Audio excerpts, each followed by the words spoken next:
seguir creciendo sin perder la esencia, seguir creciendo sin perder la unidad, seguir creciendo sin dejar de alzar las miras. El proyecto del cual somos protagonistas amerita poner por encima de cualquier cosa el proyecto de nación y el momento histórico del cual formamos parte. Por eso estamos aquí todas y todos en unidad, porque viene el próximo año una batalla electoral para arrebatarle los últimos 2 bastiones al PRI por la vía electoral, aquí en el Estado de México. Aquí en el Estado de México, donde en 2017 nos robaron el triunfo de la profesora Delfina, vamos a volver a ganar el próximo año y lo vamos a lograr con mucha unidad, con mucha altura de miras y con la capacidad que hemos logrado en la madurez de nuestro movimiento de ponernos de acuerdo entre distintos dirigentes y referentes.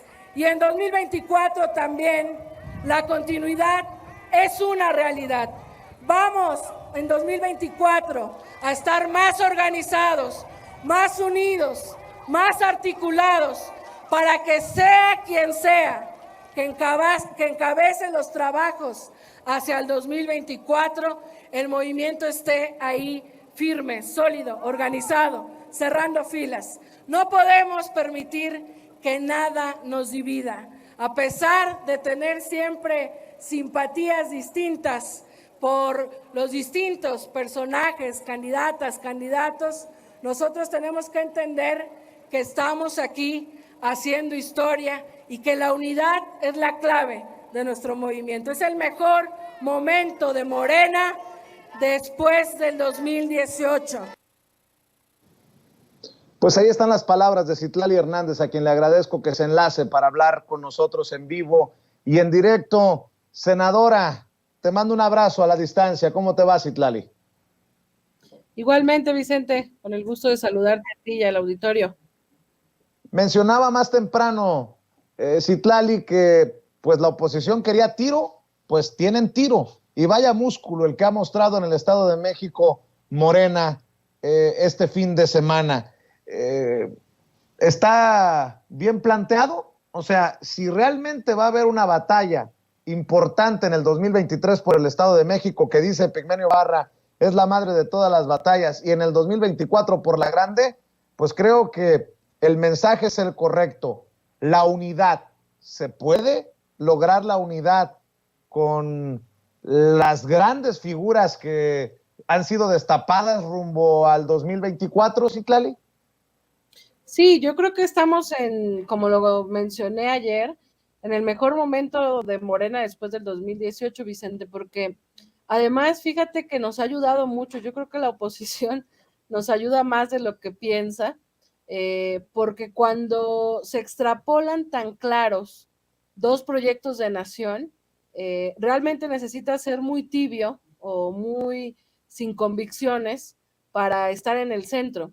Es decir, es estar acompañando un proyecto de transformación con pendientes, con retos, con errores, con contradicciones, como cualquier proyecto de cambio, o colocarte del lado del viejo régimen, de esta resistencia conservadora a un cambio verdadero en este país.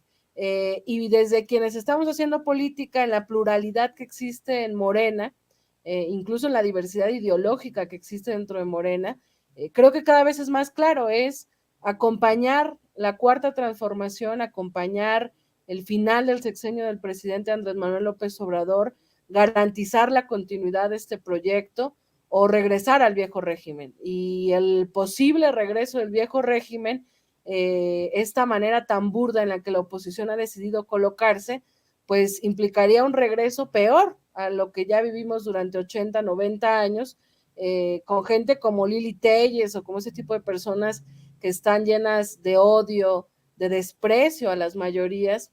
Entonces, frente a ese escenario, sin ser simplista, digamos, pero en ese doble camino de regresar al pasado, continuar transformando, pues en Morena es mucho más fácil que a pesar de la pluralidad y las diferencias, entendamos que la unidad es fundamental. De hecho, el logro que tuvimos en esta elección y los logros que hemos ido acumulando, por supuesto se deben a muchas cosas, al liderazgo del presidente Andrés Manuel López Obrador y a la revolución de las conciencias en un gran sector de la población, pero también en Morena hemos aprendido a colocarnos en unidad en lo que realmente es importante. Entonces yo creo que las condiciones están dadas, nosotros vamos a perder el tiempo. El anuncio de ayer es importante, Vicente, porque no solo es en términos electorales y políticos, es decir, desde Toluca decimos que vamos por los 2 bastiones del PRI el próximo año, por Coahuila, los 2 últimos que le sobran, y por el Estado de México, pero también que vamos a atender los pendientes que hay en el partido, vamos a renovar las dirigencias, los espacios pendientes, las dirigencias estatales, el consejo, los consejos estatales, este pendiente que teníamos, pues lo vamos a atender porque además ha sido una demanda de la militancia, y si fortalecemos al interior, si fortalecemos entre los dirigentes, entre los liderazgos, y vamos con todo hacia afuera, yo creo que vamos a garantizar que esta última parte del sexenio de López Obrador, el movimiento esté mucho más fuerte que nunca. ¿Llega el PRI en proceso de descomposición, de desaparición, o vamos a ver al dinosaurio todavía mover la colita en sus 2 bastiones, Coahuila y el Estado de México?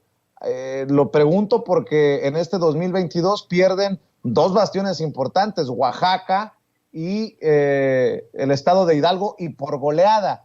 Y si bien es cierto, será en alianza el PRI que vaya para el 2023, todo parece indicar.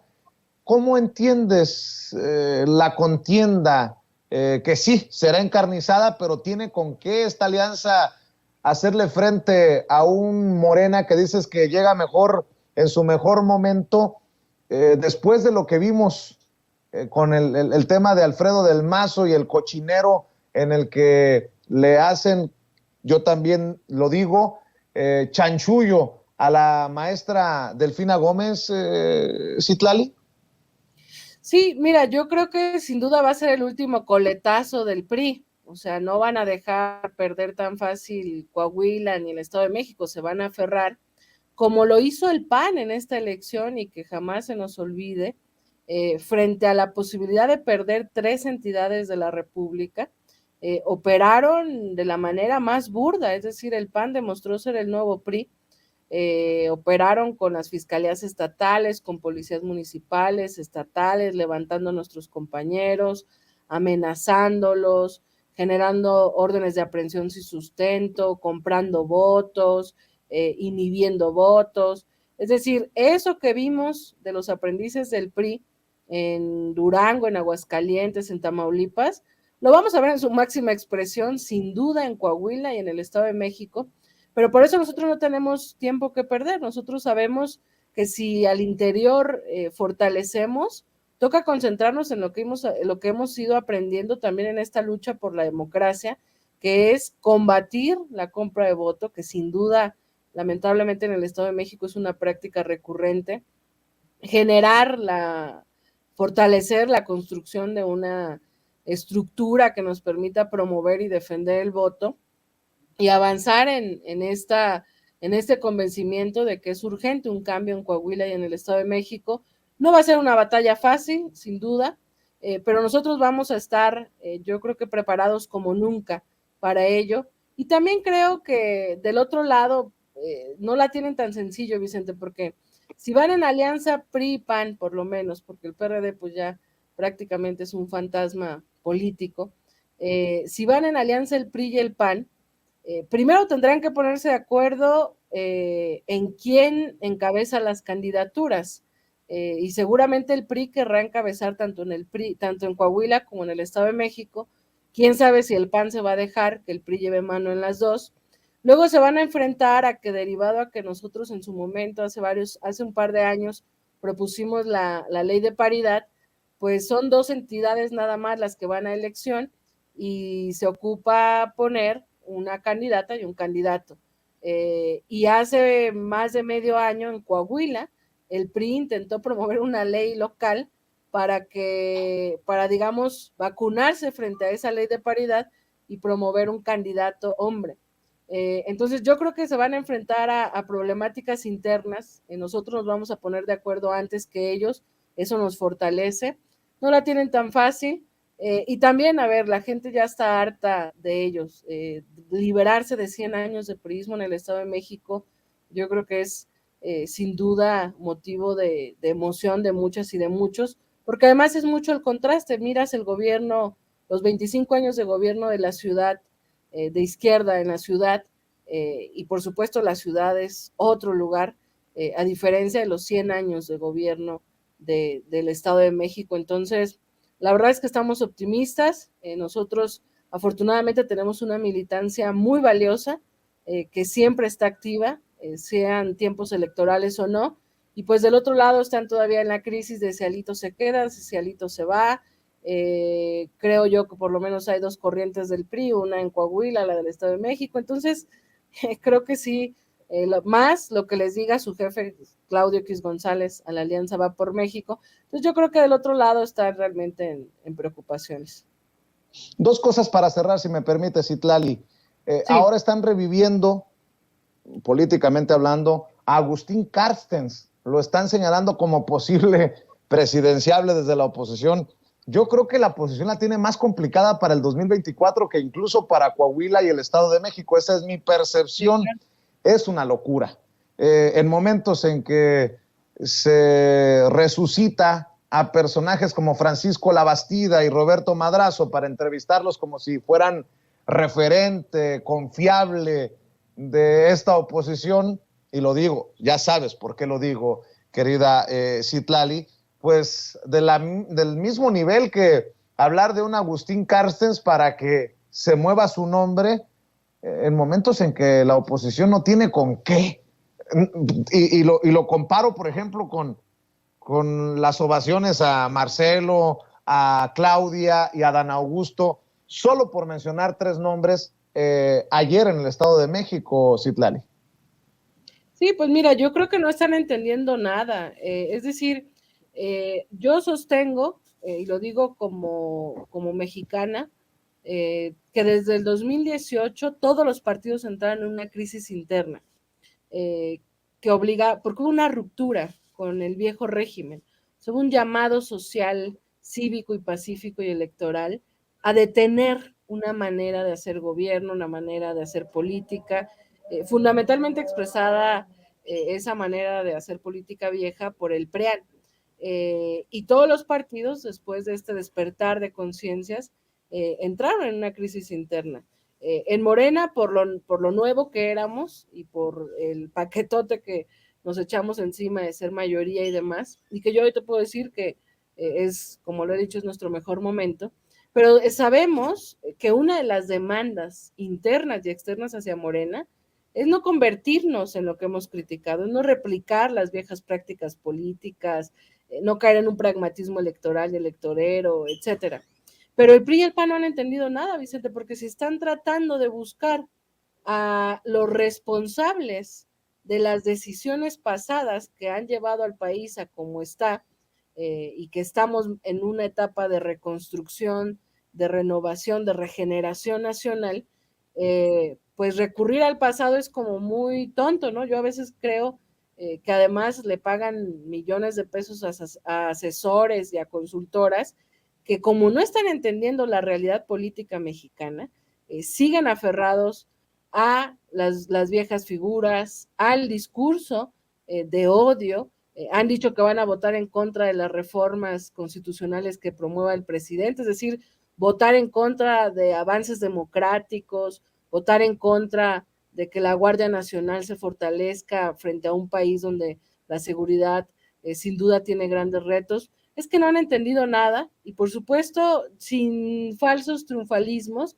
pero que no lo entiendan, pues nosotros vamos a llegar al 2024 en las mejores condiciones, afortunadamente tenemos cuadros, tenemos compañeras y compañeros que pueden ser los próximos candidatos que pueden suceder Andrés Manuel López Obrador, aunque incluso hablar de ello nos duela a muchos, pero del otro lado yo realmente no creo que tengan definido quién, incluso está esta exigencia de que Movimiento Ciudadano se vaya con ellos. Movimiento Ciudadano ha dicho que lo peor que pueden hacer es irse con el PRIAN. Entonces, frente a eso, y también ahora ahí lo digo como joven, creo que todos los partidos políticos tenemos que entender, igual ellos no lo entienden, que es urgente una renovación política, que es urgente refrescar la política mexicana y que es el mejor momento después de esa ruptura con el viejo régimen para renovar. Y la verdad es que si yo estuviera en el PRI o en el PAN, estaría pensando más bien en cómo fortalecer nuevas figuras, figuras jóvenes, figuras más cercanas a una nueva manera de hacer política, aunque sean de derecha, pero no, ellos están pensando más bien revivir muertos, sacar de los cajones a los viejos políticos, pues la verdad no creo que ni con los propios simpatizantes de la derecha funcione, pero bueno, la verdad es que no es un tema que a nosotros nos preocupe, por el contrario, nosotros estamos en lo nuestro, y la oposición, insisto, está haciendo un gran trabajo porque nos complementa con las decisiones que tomamos acá.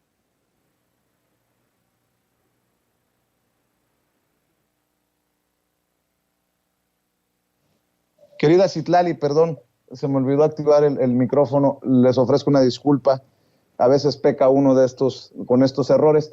Para cerrar, muchas personas tachan de traidor a Ricardo Monreal. Ricardo Monreal brilló por su ausencia. ¿Por qué no cerramos con tu opinión acerca del extraño caso del coordinador de los senadores de Morena y presidente de la Junta de Coordinación Política en el Senado de la República? Y obviamente cuando me refiero al extraño caso de Ricardo Monreal, lo digo con todo el sarcasmo del mundo.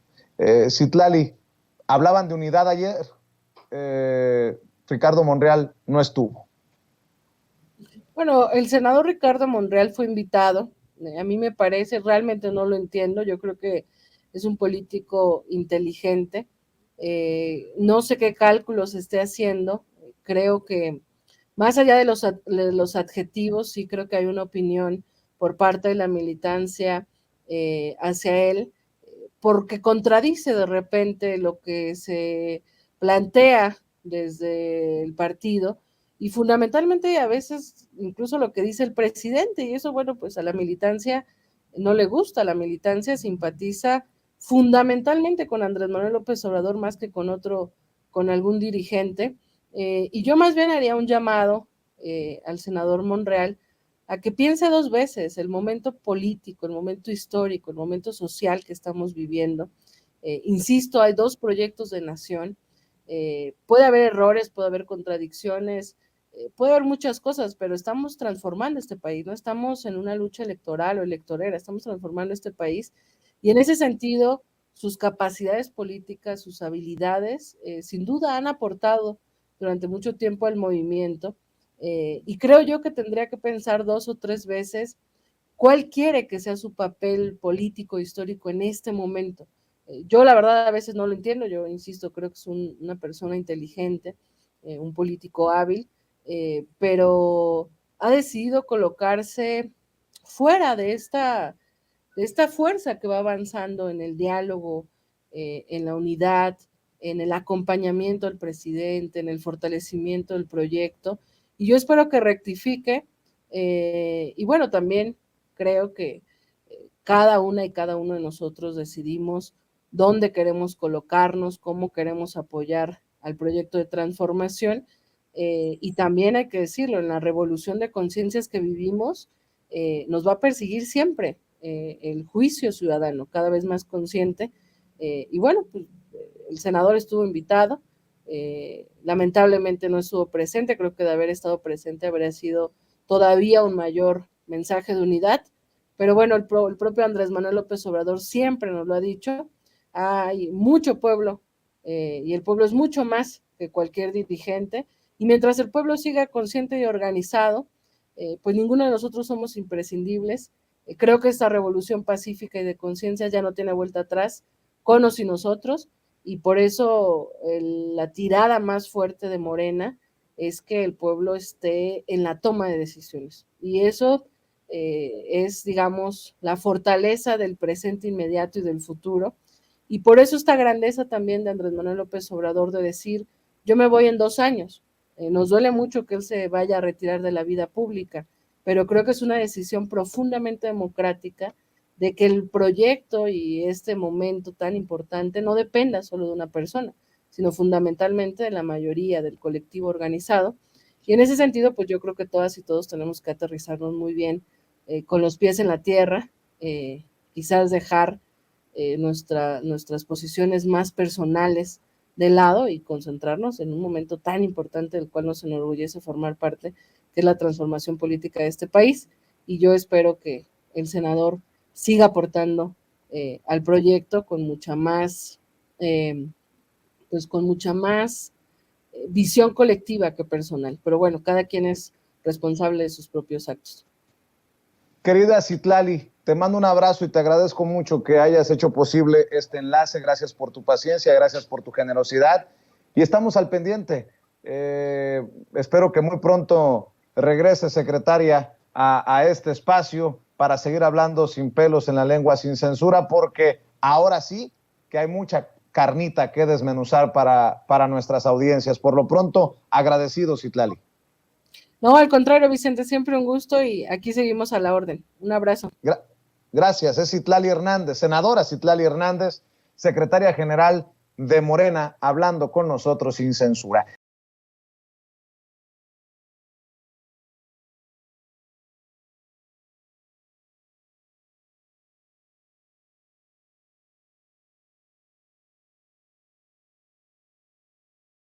Al querido Jaime Hernández, al maestro Jaime Hernández, editor de la jornada Sin Fronteras, que ya está listo para hablar de un tema que dejó la víbora chillando en la mañanera. Te mando un abrazo, Jaime, ¿cómo estás? Te saludo con mucho gusto.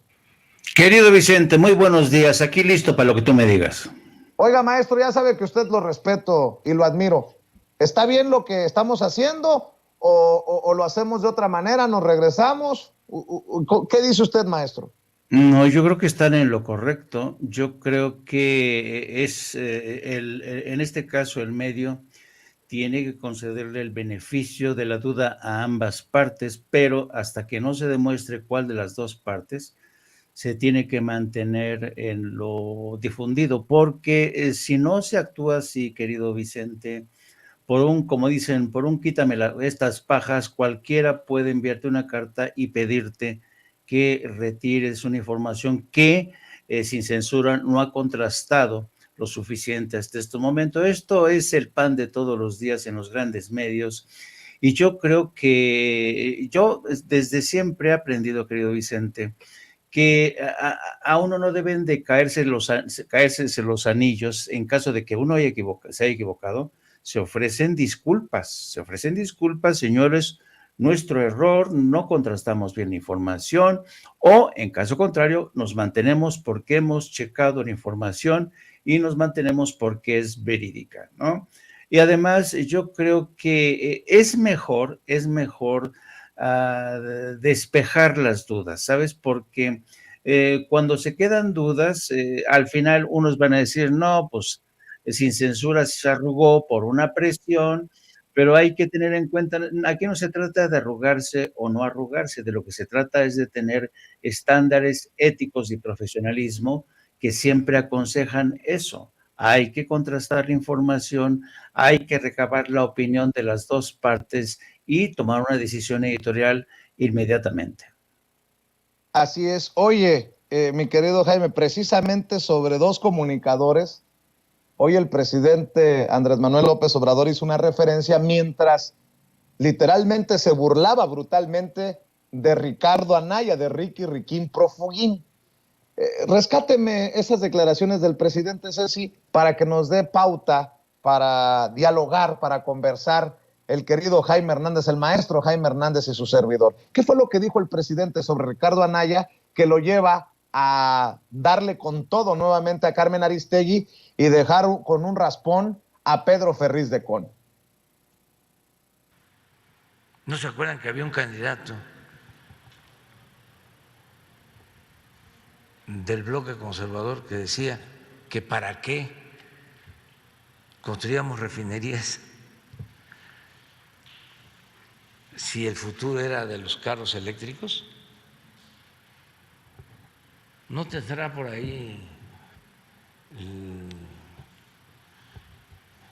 la imagen? Les va a costar un poco conseguirla, pero creo que en campaña decía que yo estaba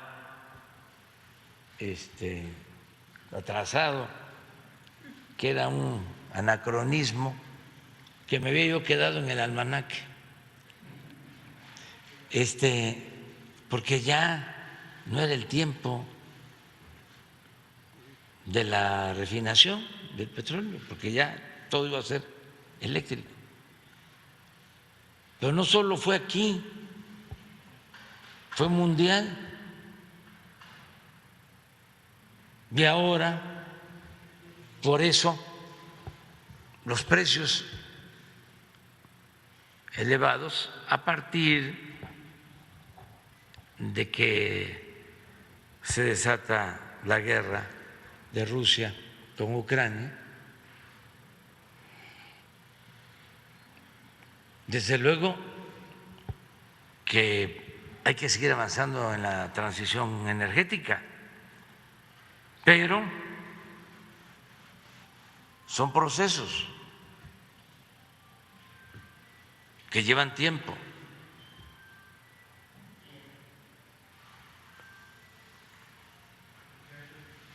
Entonces, a ver, ya lo tienen, a ver. Es que hace falta refrescar la memoria porque si no, ni modo que con Carmen Aristegui van a escuchar esto. Y no es que la traiga con Carmen Aristegui, es que está involucionando. Estaba yo recordando de que Carmen Aristegui se formó con Pedro Ferriz. Esto para los jóvenes, pues. Y esto explica. El presidente Andrés Manuel López Obrador han llevado a Pedro Ferriz de Con también a posicionarse, a salir a responderle al presidente.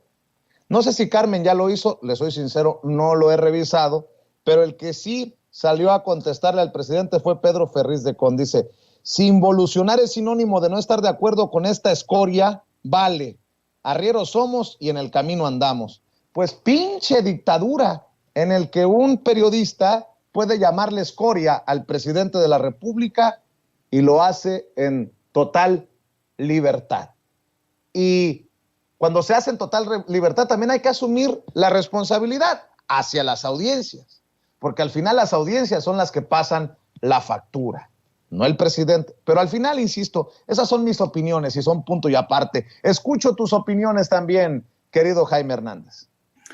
Pues, a ver, ¿qué quieres que te diga? Mira, yo conozco a Pedro Ferriz de Con, yo trabajé con Pedro Ferriz de Con, yo junto con un gran periodista que ya falleció, el señor Sánchez, éramos dos personas los que le hacíamos, cuando Pedro Ferriz inició su andadura como presentador de televisión en el Canal 13, el señor Sánchez y yo le hacíamos su noticiario que se llamaba Al Cierre. Y después yo me encargué de ser el productor del noticiero que tenían, que se llamaba 7 AM. Bueno, por eso te pongo esto como antecedentes para que sepas que conozco bien a Pedro Ferriz. Bueno.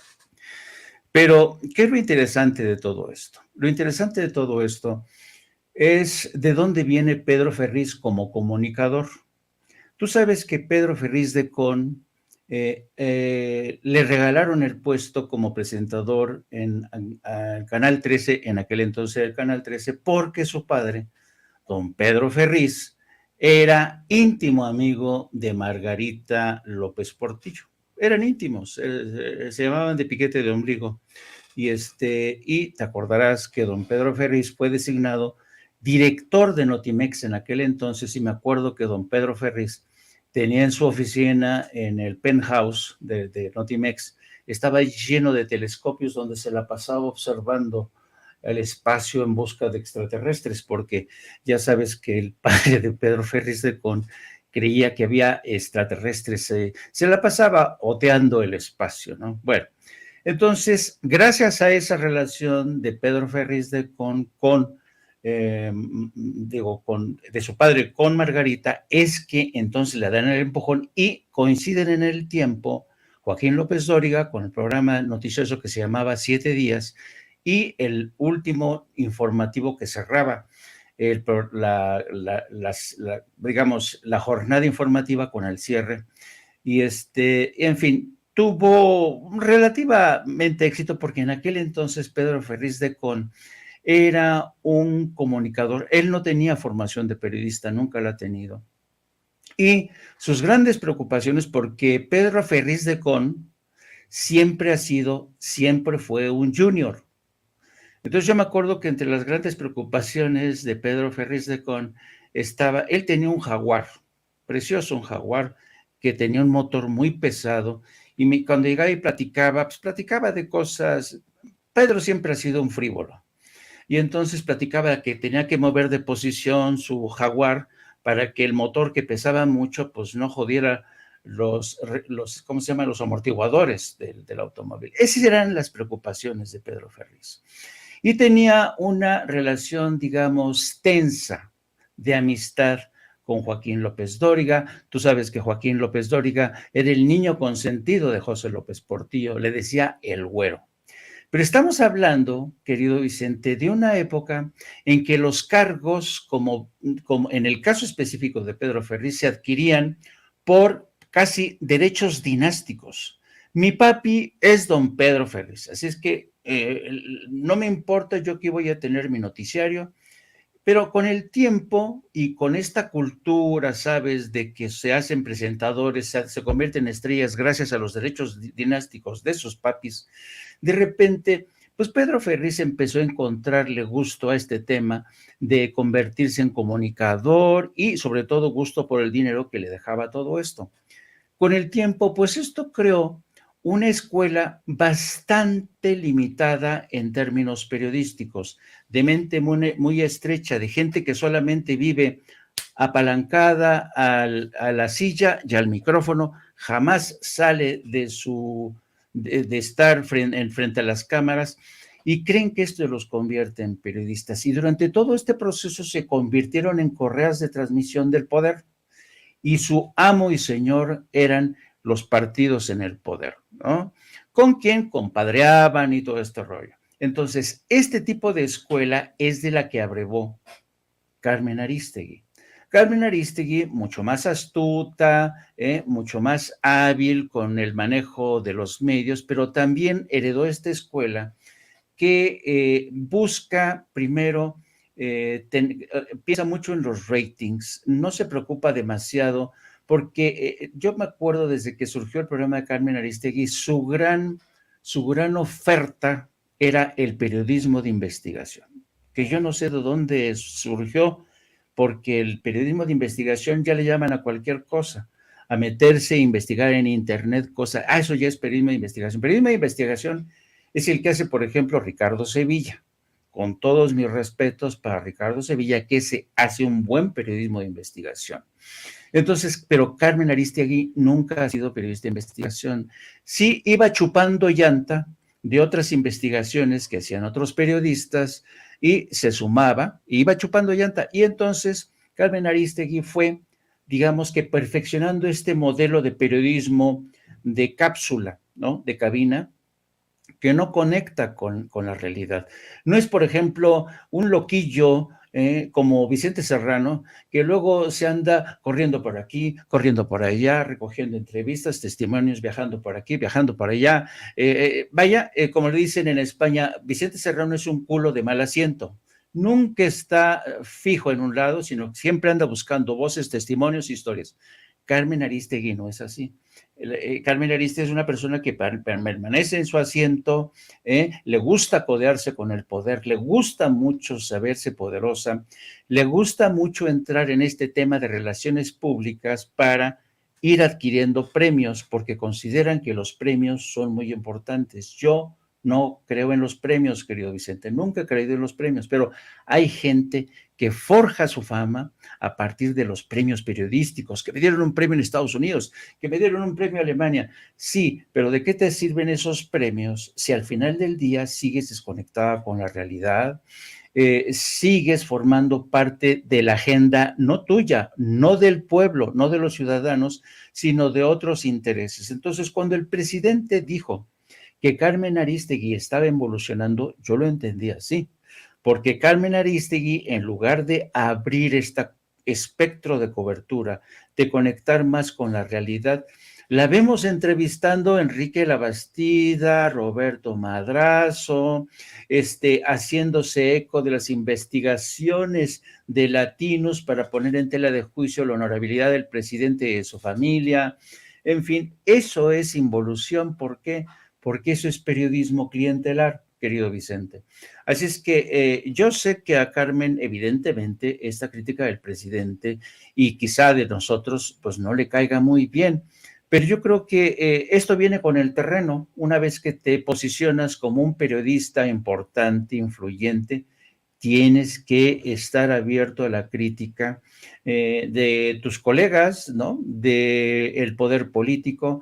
Así es que yo creo que en ese sentido, yo creo que haría bien Carmen Aristegui hacer un poco como le hace falta al PRI, hacer un proceso de autorreflexión, análisis de conciencia, bajarle al ego para entender que quizá efectivamente está avanzando en una dirección incorrecta o una dirección que la ha ido separando del pueblo, que es al final quien tiene, yo he dicho siempre que nosotros, querido Vicente, practicamos el periodismo total, que consiste en presentarte todos los días ante una cámara, ante un micrófono, en un periódico, y todos los días tú y yo vamos a las urnas, todos los días, y la gente hace o esto o esto.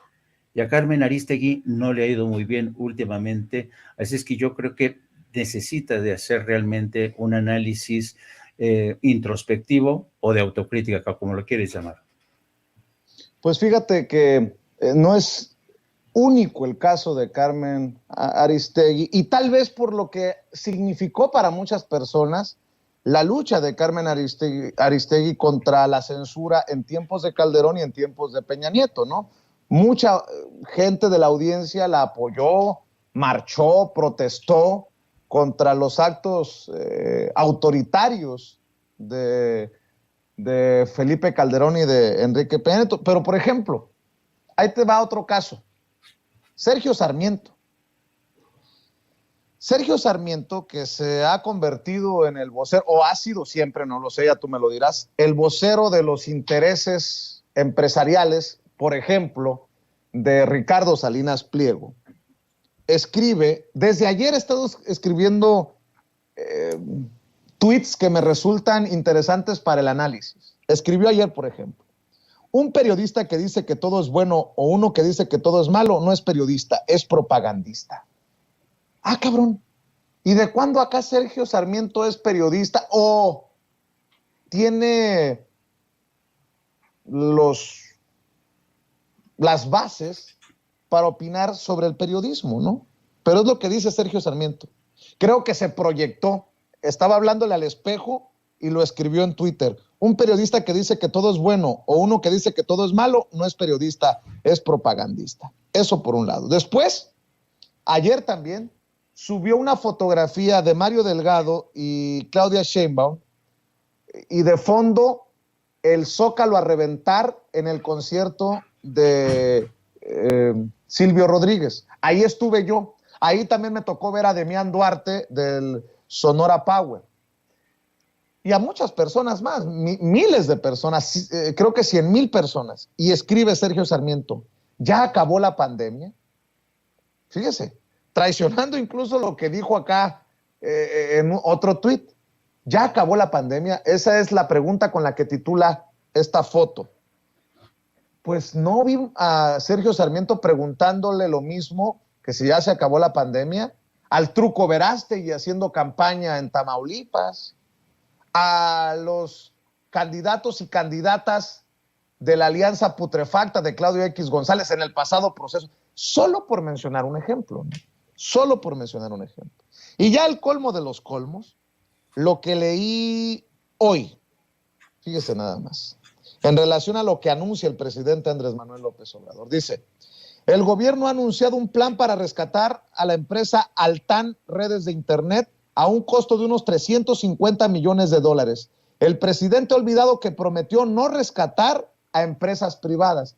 Eso es ser propagandista de los intereses empresariales, porque se hace pendejo y quiere confundir a su audiencia, poca audiencia que tenga, porque no están rescatando sin ton ni son a una empresa para meterle al pueblo una deuda o esos compromisos, como ocurrió, por ejemplo, con el Fobaproa. No, se anuncia la compra de esta empresa en quiebra para brindar servicio de Internet a todos los mexicanos, en todo el territorio mexicano. Pero eso es tal vez lo que le duele a los intereses que defiende precisamente el señor Sergio Sarmiento. De hecho, María Elena Sequeiro, otra colega, que dice, no está rescatando, la está comprando. Cuando rescataban era para el beneficio de la empresa. Aquí será en beneficio de todo mexicano sin acceso a Internet. Enorme diferencia. Pero solo otro ejemplo de quien se ha vendido como gran periodista, como gran analista, como gran comunicador, y es, pues, un personaje que también ha involucionado, diría el presidente, mi querido Jaime. Sí, y yo creo que en el caso del señor Sarmiento es más evidente su involución, y me voy a explicar por qué, querido Vicente. Mira, yo creo que el señor Sarmiento, Sergio Sarmiento, te lo voy a poner de esta manera. Yo me acuerdo que cuando fui a cubrir las primeras conferencias internacionales de Davos, cuando se convirtieron, digamos, era como ir, ¿sabes?, al Olimpo, ¿no? Para entrar en contacto con las grandes mentes empresariales, era como este Olimpo en donde todo mundo se cantaban odas al neoliberalismo, ¿no? Y llegabas a esta ciudad que inmortalizó Thomas Mann, y veías a todo mundo, gente muy trajeada, muy elegante, con el pelo engominado, los mejores trajes, todo. Y claro, uno como periodista de a pie, pues no llegaba en limusina, no, llegaba a pie. A veces, yo varias veces me resbalé y no sabes, lo terminaba con moretones en el trasero o en las piernas. Pero vaya, no formaba parte de este selecto club de gente pensante que iba a deliberar sobre las bondades del neoliberalismo, pero Sergio Sarmiento sí, porque casi desde sus inicios el Grupo Reforma se dio a la tarea de colar algunos porque claro, por influencia de Carlos Salinas de Gortari, de meter a sus columnistas para presentar a Reforma como una especie de, ¿sabes?, como el reflejo de lo que estas grandes mentes del neoliberalismo dilucidaban en Davos. Entonces llegaba, ¿sabes?, partiendo plaza Sergio Sarmiento, participaba en los debates, ¿no? Y entonces uno lo veía diciendo cada tontería, pero claro, estas tonterías para mí eran bastante bien aceptadas porque Sarmiento se hacía eco, no es que Sarmiento sea un genio, se hacía eco del discurso de la gente que defendía el globalismo en su versión más perniciosa, ¿no? Me refiero al neoliberalismo. Bueno, entonces yo entendí desde aquel entonces que el diario Reforma, que patrocinaba e impulsaba Carlos Salinas de Gortari, quería convertir a Reforma en un diario para las clases, ¿sabes?, populares en México, para las capas herodianas, para la gente que se levantaba temprano. La muchacha ya le tiene su cafecito, leen el Financial Times, algunos no leen Reforma porque ya participan en Davos, están presentes en Davos. Entonces, ¿sabes? Cuando íbamos los reporteros de otros medios, los de Reforma nos veían así como, ¿sabes?, como Dios miraba a los conejos, ¿no? oh, estos nacos, guarachudos, ¿no? Y Sergio Sarmiento ahí llegaba ahí, ¿no? Yo aquí, ¿no? Pero, ¿sabes? Tú ahora escuchas el discurso de Sergio Sarmiento como esa, para mí, fascinante intervención que tuvo en tercer grado, cuando quiere interrogar o interpelar a la Secretaría de Energía, a la Secretaria de Energía, racionale, diciéndole que México está en el camino inadecuado porque, por ejemplo, Alemania ya está apostando por las energías limpias y le dijo Racionale, espérame, Alemania la cagó y renunció a la energía nuclear mucho antes de tiempo y ahora Alemania está volviendo a traer a recuperar la importancia de la energía nuclear. ¿Por qué? Porque se ha dado cuenta que todavía no está lista para que las energías limpias garanticen el 100% de su suministro de energía eléctrica. Entonces, cada vez que interviene Sergio Sarmiento, cada vez que leo una columna, es mera propaganda. Y me resulta muy chistoso este tuit que puso, porque dice, todo aquel periodista que a todo le dice que sí, o todo que dice que no, no es un periodista, es un propagandista. Pues a que yo sepa, hasta ahorita, con muy raras excepciones, Sergio Sarmiento le he dicho todo o no a lo del gobierno de Andrés Manuel López Obrador. Así es que es un mero propagandista. O sea, te cuento esto, lo de Davos, la evolución, cómo fue consolidándose como un portavoz, como un columnista respetado por la élite industrial o empresarial, porque es su correa de transmisión, es su títere.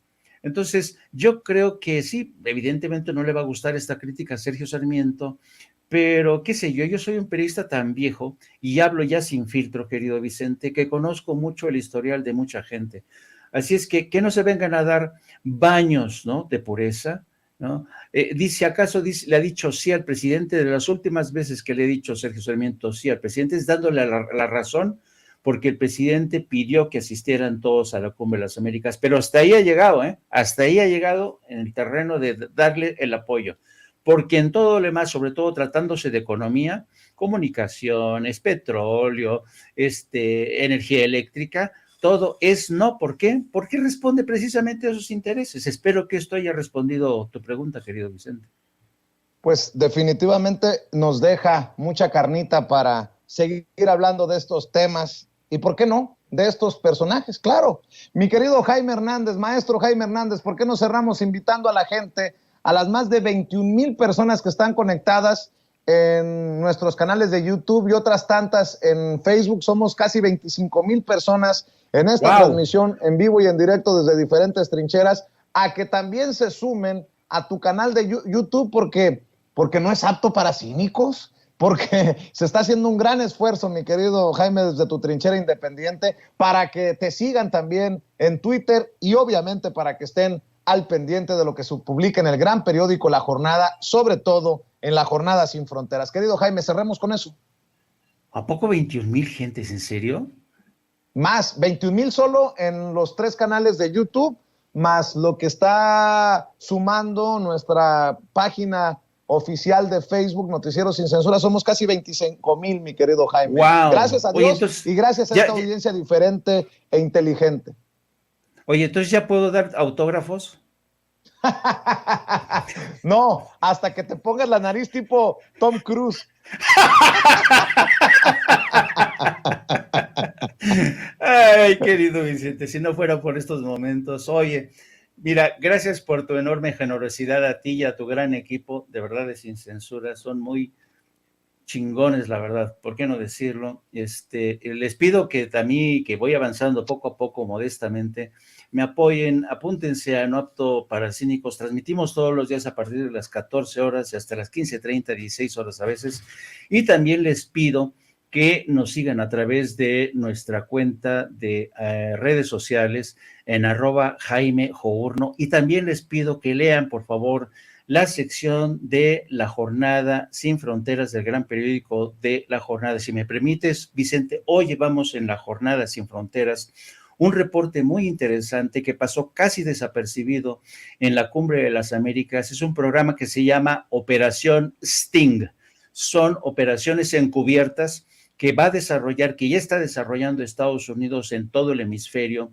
Se trata un poco de desmantelar las redes de tráficos de personas y ir un poco atacando, tratando de frenar estas caravanas que se han convertido en un éxodo. El problema que yo veo aquí, querido Vicente, es que una vez más están apostando por la vía policial y militar con estas operaciones encubiertas, en lugar de apostar por el desarrollo invirtiendo más dinero en esa región. Esa historia la pueden leer hoy en La Jornada Sin Fronteras, en nuestro gran periódico La Jornada. Muchísimas gracias, querido Vicente, y nos vemos más tarde.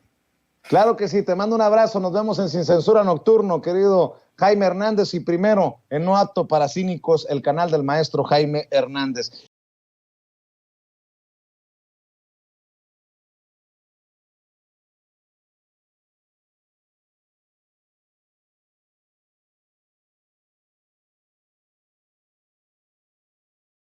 Y quien también llegó para dejar la víbora chillando, es el maestro Daniel Marmolejo, a quien le agradezco siempre su compromiso con la verdad. Querido Daniel, te saludo con mucho gusto. Buenas tardes. Hola Vicente, qué gusto saludarte. Creo que tengo un feedback por allí, ¿no? ¿Un eco? Yo te escucho bien, querido Daniel. Si gustas bien corregir, bueno, con importante. Mucho gusto nos aguantamos. Tú me dices. Pues muy contento de poder platicar contigo, de dialogar en el medio de una situación que se generó este fin de semana, el viernes para ser preciso, la detención de Víctor Garcés Rojo, ex integrante de la cooperativa Cruz Azul, quien había sido destituido hace ya algunos años y quien tiene una serie de delitos, propiedades, transferencias de más de 50 millones de dólares a través de empresas fachada, actividades inmobiliarias que generaron evasión fiscal, falsedad de declaraciones ante la autoridad cuando era investigado por la presunción de delitos de trata de personas. Como puedes ver, es una situación muy abrumadora para este sujeto, quien fue detenido luego de 2 años de que se giraron las órdenes de aprehensión contra la cofradía de El Billy Álvarez. Desde hace algunos años que tú nos abriste el espacio, querido Vicente, pues recordar de manera muy puntual que reflexionábamos sobre la figura de este personaje perverso, al cual yo lo titulé En una noche en el Zócalo contigo, el cuñado, porque esto también es importante señalar, el esperpento del cuñado. Esperpento es una palabra que refiere a algo feo y ridículo.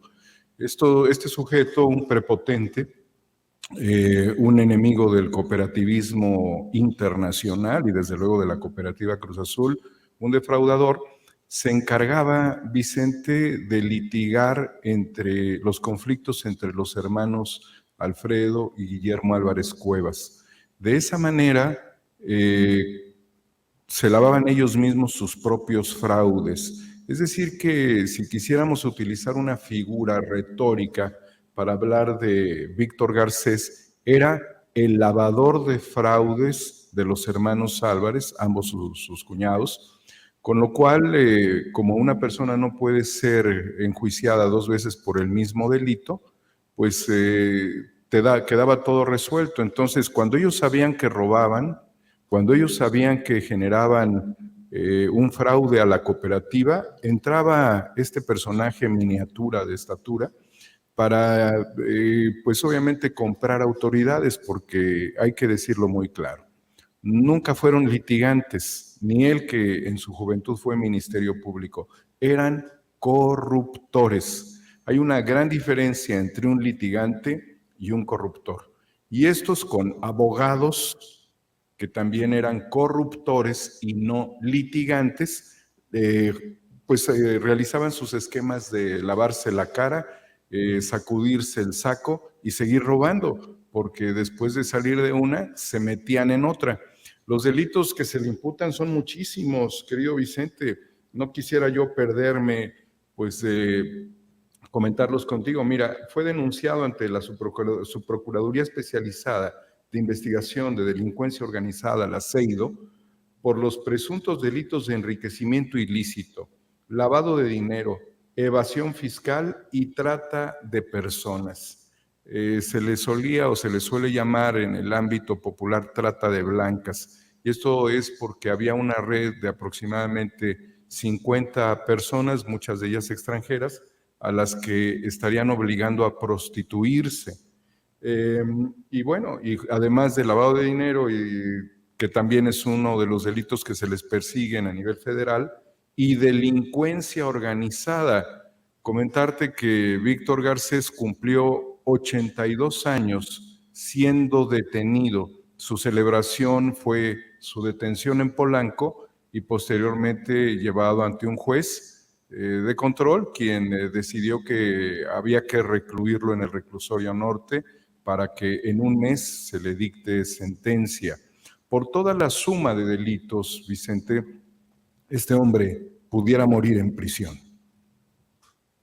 Qué barbaridad lo que nos cuentas, querido Daniel, y te saludo con mucho gusto, te saluda Toño Ruiz con muchísimo gusto. Es una situación verdaderamente interesante. Este sujeto, quien era el representante jurídico de la cooperativa de la Cruz Azul, Víctor Garcés Rojo, y que poco a poco van cayendo como personajes de esa cooperativa, luego de una serie de conflictos que tú lo has mencionado aquí, querido Daniel, tendrían en todo caso que plantearse ante las autoridades federales, ante el gobierno de México. Tú lo has hecho muy bien ahí en la conferencia de prensa mañanera, has hecho una serie de planteamientos sobre este tipo de casos, pero desafortunadamente no tiene mucho eco. A veces vemos estas notas sobre la cooperativa de Cruz Azul en los periódicos y publicaciones y medios deportivos, cuando es un tema de corrupción absoluta y absurda. Y le pido a don David que nos grabe con esta pregunta.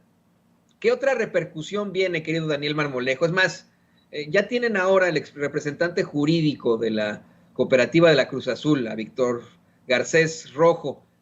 ¿Para cuándo, Billy Álvarez?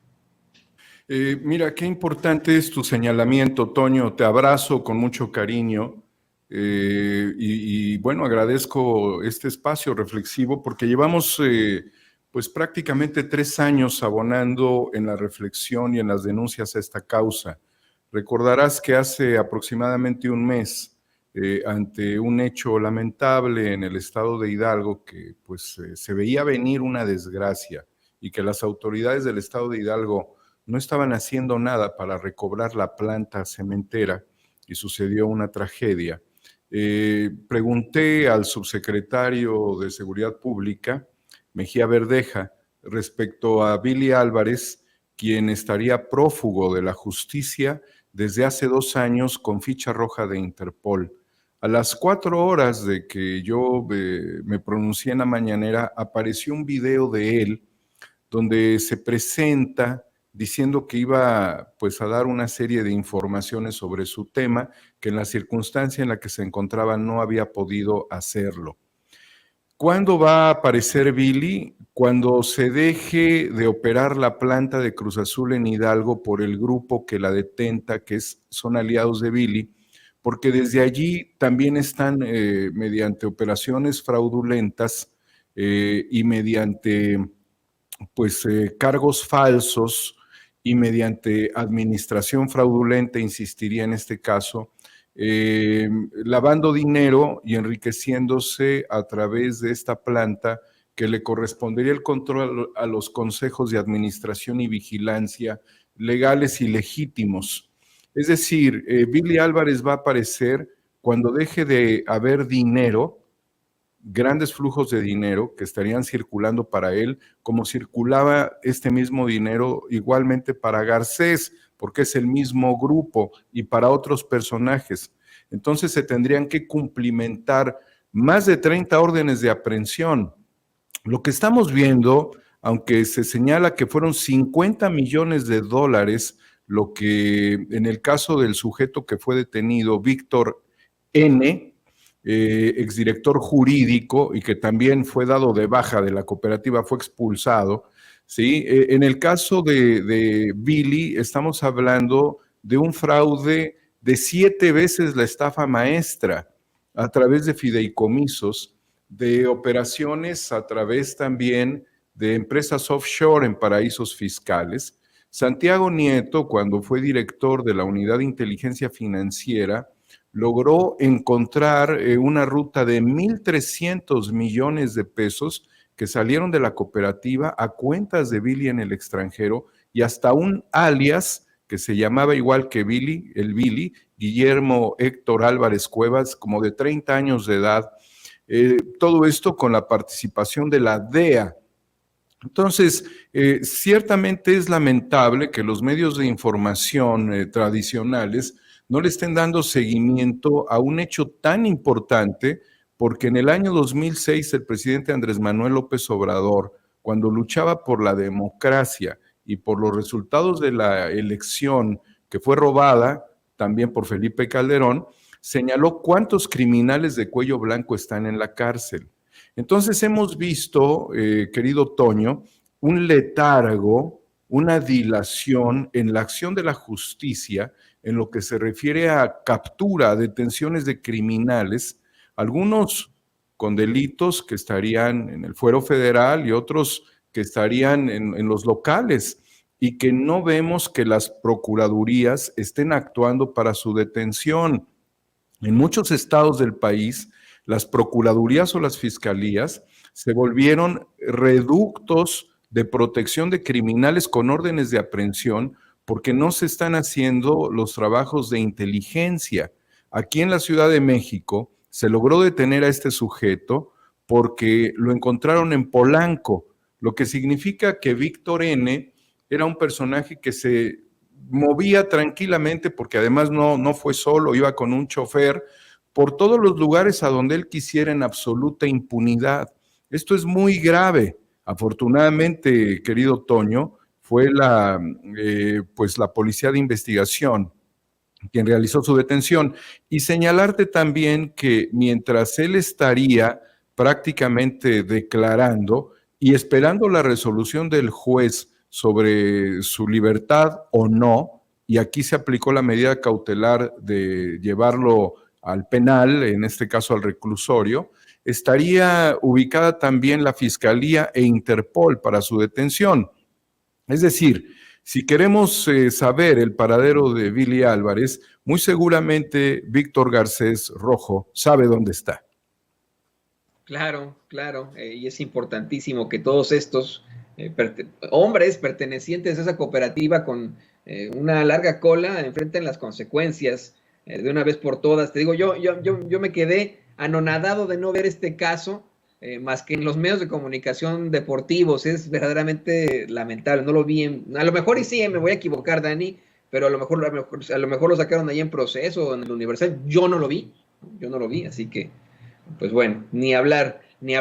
Y bueno, querido Daniel Marmolejo, pues ¿qué te parece que nos compartes tus redes sociales para que la gente se ponga en contacto contigo? Hay muchas siempre investigaciones tuyas que dejan eco precisamente ahí, no solamente en la conferencia de prensa mañanera, sino en todo México.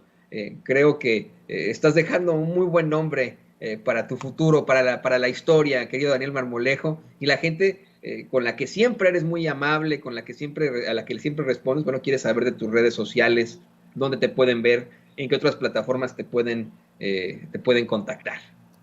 Muchas gracias, Toño, y agradecerte también esta oportunidad de interactuar contigo, porque pues me da mucha alegría saludarte siempre.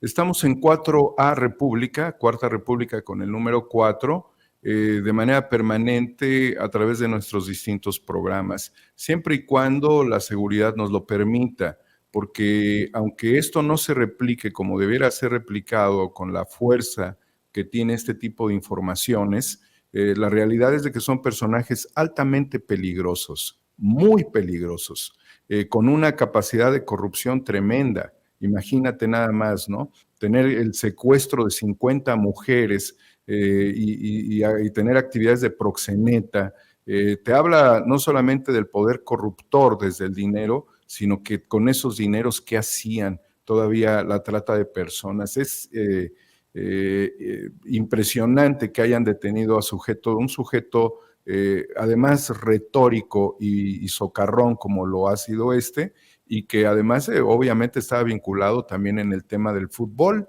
y el cuñado Alfredo, que estaría promoviendo un amparo contra la orden de aprehensión, pretendía recientemente presentarse como directivo, como funcionario deportivo. No tienen vergüenza. 4A República, Homo Ex Novo en Twitter, y ahí estaremos muy puntuales, querido amigo, hermano Toño, mi querido Vicente, Ceci, el gran equipo de Sin Censura, continuando con pues el análisis y las investigaciones sobre este tipo de casos que son muy importantes. Y ante esto, nada más entre paréntesis, que se ha señalado el clima de generar una narrativa sobre equiparar al presidente López Obrador con Felipe Calderón, el siniestro de Felipe Calderón, decir algo que es muy importante. Mientras los delitos no sean perseguidos, teniendo elementos suficientes para hacerlo, ¿sí? La impunidad de estas personas, el mantenerse al margen de la justicia, significa seguir operando. Por eso, querido Toño, con todos los elementos que hay en Brooklyn, en el caso de García Luna, sobran elementos para que la Fiscalía General de la República trabajara en México el tema de Calderón. Y como dicen, muerto el perro, se acabó la rabia. Imagínate nada más qué buen mensaje para México y el mundo, que aquí se hace justicia, y se hace justicia penal. Muchas gracias, querido Toño. Te mando un abrazo, como siempre, con mucho cariño. Gracias a ti, gracias a ti. Yo me siento honrado de conocerte, de ser tu amigo, de ser tu colega. Me siento muy, muy honrado y esperemos volverte a ver muy, muy pronto aquí en Sin Censura, querido Daniel. Y bueno, te lo agradecemos ahí. Ahí queda el gran periodista de investigación, documentalista, el gran Daniel Marmolejo. Amigos, amigas, regresamos en breve, pero mientras seguimos hablando sin pelos en la lengua, sin censura, usted puede suscribirse a nuestros 3 principales canales en YouTube.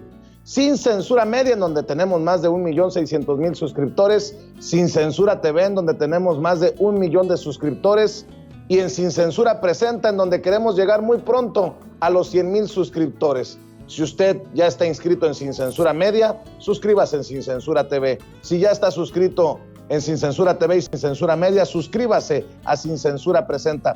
Recuerde que es gratis, no tiene que sacar un solo centavo de su bolsillo para apoyarnos. Dele clic en la campanita para que los señores y señoras de YouTube envíen las notificaciones cuando estemos transmitiendo en vivo y en directo o estemos subiendo videos. También nos puede seguir en Twitter en @Vicente Serrano y hasta en Instagram. Ojo, también estamos en Instagram. Son nuestras redes sociales y con el apoyo de ustedes seguimos creciendo, porque con ustedes todo, sin ustedes nada.